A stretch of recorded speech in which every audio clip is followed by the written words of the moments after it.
Hey, what's up guys? Welcome to the second devlog of the car game that we're developing here at Replicon Studio.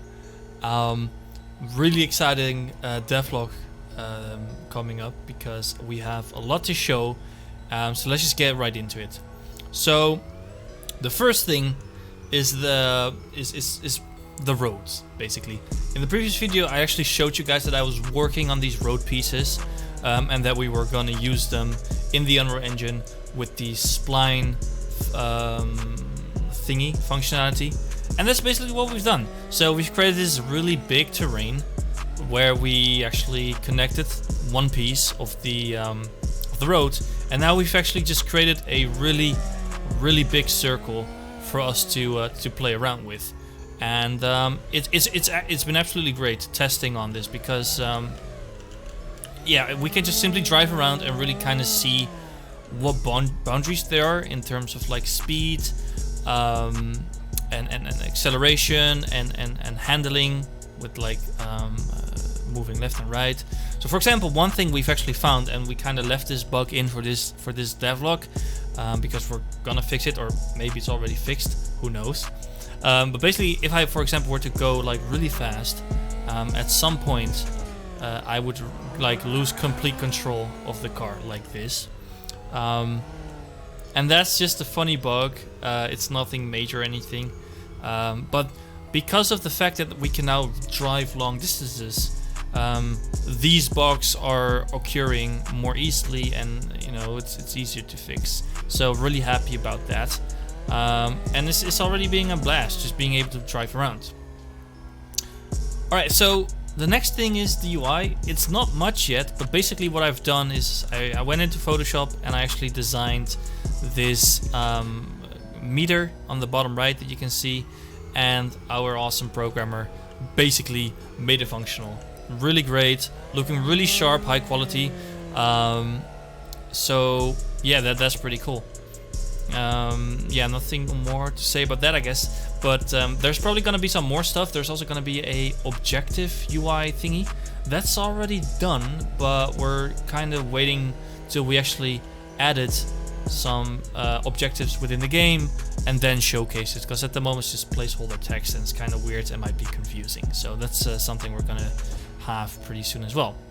Let me just stop the car, because you might have actually noticed that there are actually now car sounds. I'm not entirely sure if there were car sounds in the first video, but the most important thing with these sounds that you're hearing right now is that they are being made by one of our sound designers, our in-house sound designers, and these sounds are actually corresponding to the car model, which is really awesome. First of all, because I simply really like the model, that's why I made it in the first case, but the sounds are just, you know, perfectly accurate.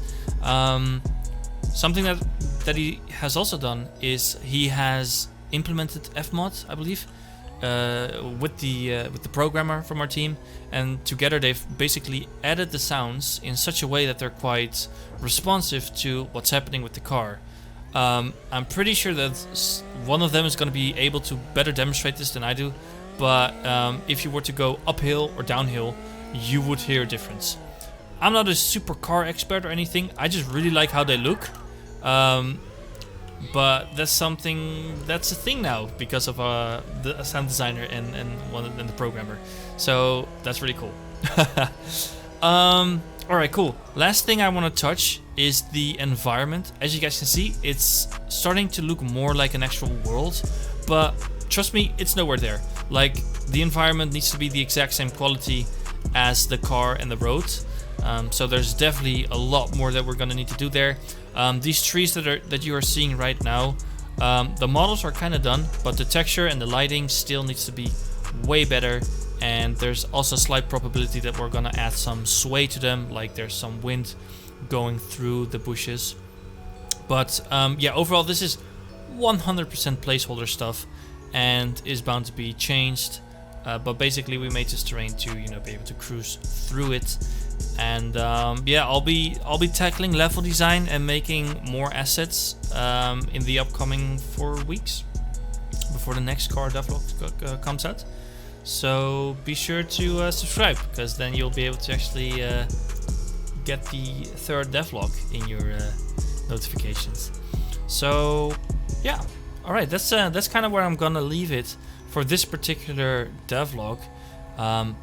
Yeah, as I said, be sure to subscribe because the third devlog is also gonna be really cool, and be sure to comment on this video. Is there anything that you have in mind in terms of objectives that you would really like to be able to do, or is there something that you really liked from other games like Need for Speed or any other game you can think of that you would really like this game to have in order to maybe buy it eventually? Because at the moment we're solely focused on just the core mechanics, being able to drive in such a way that feels awesome, you know, being able to go really fast and feel like you're in total control of your car. And once that is done, we're gonna really kind of start on making these gameplay loops. But it'd be really cool if we could actually incorporate your guys' input when it comes to that. So yeah, that'd be really cool. So that being said, I'm really gonna cut the video here, and thanks for watching, and I'll see you guys in the next video. Alright, bye bye.